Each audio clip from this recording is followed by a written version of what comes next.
ಖುಷಿ ಕೊಡೋ ಸುದ್ದಿ ಇದೆ ಯಾಕೆ ಮನಸ್ಸು ತಾಯಿ ಅಷ್ಟೇ ಏನಂತೀರಾ ಎಸ್, ಇದು ಇಡೀ ರಾಜ್ಯವೇ ಖುಷಿ ಪಡೋ ಸುದ್ದಿ ಇದು ಅಂತ ಹೇಳಿ ವೈರಲ್ ಆಗಿ ರಾತ್ರೋರಾತ್ರಿ ದೊಡ್ಡ ಸೆಲೆಬ್ರಿಟಿ ಆಗಿದ್ದ ದಿವ್ಯಾ ಆಲಿಯಾಸ್ ಬ್ಲ್ಯಾಕ್ ಮೇಲ್ ದಿವ್ಯಾ ವಸಂತ ಕೊನೆಗೂ ಪೊಲೀಸರ ಅತಿಥಿಯಾಗಿದ್ದಾಳೆ. ಹಲವು ಕಡೆ ಹಣ ಸುಲಿಗೆ ಮಾಡಿರುವ ಆರೋಪದ ಬೆನ್ನಲ್ಲೇ ಕಾಣೆಯಾಗಿದ್ದ ನಿರೂಪಕಿ ದಿವ್ಯಾ ವಸಂತ್ ಬಂಧನವಾಗಿದೆ. ಬೆಂಗಳೂರಿನ ಜೀವನ್ ಭೀಮಾನಗರ ಪೊಲೀಸರು ಈಕೆಯನ್ನ ಬಂಧಿಸಿದ್ದಾರೆ. ಇಡೀ ರಾಜ್ಯವೇ ಖುಷಿ ಪಡೋ ಸುದ್ದಿ ಇದು ಅಂತ ಹೇಳಿ ವೈರಲ್ ಆಗಿದ್ದ ನಿರೂಪಕಿ ದಿವ್ಯಾ ವಸಂತ್ ಬ್ಲ್ಯಾಕ್ ಮೇಲ್ ಮಾಡಿ ಹಲವು ಕಡೆ ಹಣ ಸುಲಿಗೆ ಮಾಡಿರುವ ಆರೋಪವನ್ನ ಎದುರಿಸ್ತಾ ಇದ್ದಾಳೆ. ಇನ್ನೊಂದೆಡೆ ಆಕೆ ಹೇಳಿರುವ ಮಾತುಗಳು ಕೂಡ ಮತ್ತೊಮ್ಮೆ ಸೋಷಿಯಲ್ ಮೀಡಿಯಾದಲ್ಲಿ ಟ್ರೋಲ್ ಆಗ್ತಾ ಇದೆ. ಬೆಂಗಳೂರಿನ ಇಂದಿರಾನಗರದಲ್ಲಿರುವ ಮಸಾಜ್ ಪಾರ್ಲರ್ ಮತ್ತು ಸ್ಪಾದ ವ್ಯವಸ್ಥಾಪಕನಿಗೆ ಬೆದರಿಸಿ 15 ಲಕ್ಷ ರೂಪಾಯಿ ಸುಲಿಗೆ ಮಾಡಲು ಯತ್ನಿಸಿದ ಪ್ರಕರಣದಲ್ಲಿ ನಿರೂಪಕಿ ದಿವ್ಯಾ ವಸಂತ್ ಕೂಡ ಆರೋಪಿಯಾಗಿದ್ದಾಳೆ. ಈ ಸುಲಿಗೆ ಯತ್ನ ಪ್ರಕರಣದಲ್ಲಿ ನಿರೂಪಕಿ ತಲೆ ಕೂಡ ಮರೆಸಿಕೊಂಡಿದ್ಲು.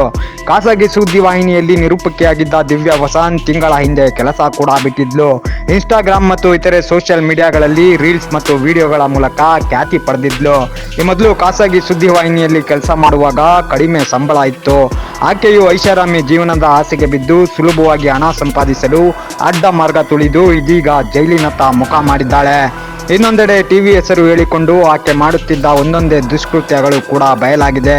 ಈ ಪ್ರಕರಣಕ್ಕೂ ಮುನ್ನ ಈಕೆ ಹಲವು ಬಾರಿ ಇಂಥದೇ ಪ್ರಕರಣಗಳಲ್ಲಿ ಭಾಗಿಯಾಗಿದ್ಲಂತೆ. ಬೆಂಗಳೂರಿನ ಇಂದಿರಾನಗರದಲ್ಲಿರುವ ಮಸಾಜ್ ಪಾರ್ಲರ್ ಮತ್ತು ಸ್ಪಾದ ವ್ಯವಸ್ಥಾಪಕನಿಗೆ ಬೆದರಿಸಿ 15 ಲಕ್ಷ ರೂಪಾಯಿ ಸುಲಿಗೆ ಮಾಡಲು ಯತ್ನಿಸಿದ ಪ್ರಕರಣದಲ್ಲಿ ನಿರೂಪಕಿ ಹಾಗೂ ಕಲರ್ಸ್ ಕನ್ನಡದ ಗಿಚ್ಚಿಗಿಲಿ ಶೋನಲ್ಲಿ ಭಾಗಿಯಾಗಿದ್ದ ದಿವ್ಯಾ ವಸಂತ್ ಆರೋಪಿಯಾಗಿದ್ದಾಳೆ. ಆಕೆಯ ಸ್ನೇಹಿತ ಸಂದೇಶ್ ಈಗಾಗಲೇ ಬಂಧಿತನಾಗಿದ್ದಾನೆ. ಅದರೊಂದಿಗೆ ಖಾಸಗಿ ಸುದ್ದಿವಾಹಿನಿಯ ಕಾರ್ಯನಿರ್ವಾಹಕ ಅಧಿಕಾರಿ ರಾಜನ್ ಕುಂಟೆ ವೆಂಕಟೇಶ್ನನ್ನು ಕೂಡ ಜೆಬಿ ನಗರ ಪೊಲೀಸರು ಬಂಧಿಸಿದ್ದಾರೆ. ಇದರ ನಡುವೆ ದಿವ್ಯಾ ವಸಂತ್ ಹಾಗೂ ರಾಜನ್ ಕುಂಟೆ ವೆಂಕಟೇಶ್ ಆಪ್ತವಾಗಿರುವ ಕೆಲವೊಂದು ವಿಡಿಯೋಗಳು ಕೂಡ ಸೋಷಿಯಲ್ ಮೀಡಿಯಾದಲ್ಲಿ ವೈರಲ್ ಆಗ್ತಾ ಇದೆ. ಇನ್ನ ದಿವ್ಯಾ ವಸಂತ ಬೆಳೆದಿದ್ದೇ ಟ್ರೋಲರ್ಗಳಿಂದ ಅಂದ್ರೆ ತಪ್ಪಲ್ಲ. ಈ ಚಿತ್ರನಟಿ ಅಮೂಲ್ಯ ಗರ್ಭಿಣಿಯಾಗಿದ್ದು ತಿಳಿದು ಬಳಿಕ ನ್ಯೂಸ್ ಓದುವ ವೇಳೆ ಈಕೆ ಹೇಳಿದ್ದ ಇದು ಇಡೀ ರಾಜ್ಯವೇ ಖುಷಿ ಪಡುವ ಸುದ್ದಿ ಅನ್ನೋ ಲೈನ್ ಮೂಲಕವೇ ಎಂಟರ್ಟೈನ್ಮೆಂಟ್ ಜಗತ್ತಿಗೆ ಕಾಲಿಟ್ಟಾಕೆ ಈ ದಿವ್ಯಾ ವಸಂತ. ಆದರೆ ಸಂದರ್ಶನವೊಂದರಲ್ಲಿ ತಮ್ಮ ಟ್ರೋಲ್ ಮಾಡೋರು, ನನ್ನ ಪೋಸ್ಟ್ಗೆ ಕಾಮೆಂಟ್ ಮಾಡೋರು ಹುಸ್ನನ್ ಮಕ್ಕಳು ಅಂತ ಹೇಳಿದ್ದು ವೈರಲ್ ಆಗ್ತಾ ಇದೆ. ಈ ನಡುವೆ ಇದೀಗ ದಿವ್ಯಾ ವಸಂತ ಬಂಧನವಾಗಿದ್ದು ಟ್ರೋಲ್ ಪೇಜ್ಗಳಿಗೆ ಆಹಾರವಾಗಿದೆ. ಖುಷಿ ಕೊಡೋ ಸುದ್ದಿ ಇದೆ ಯಾಕೆ ಮನಸ್ಸು ತಾಯಿ ಅಷ್ಟೇ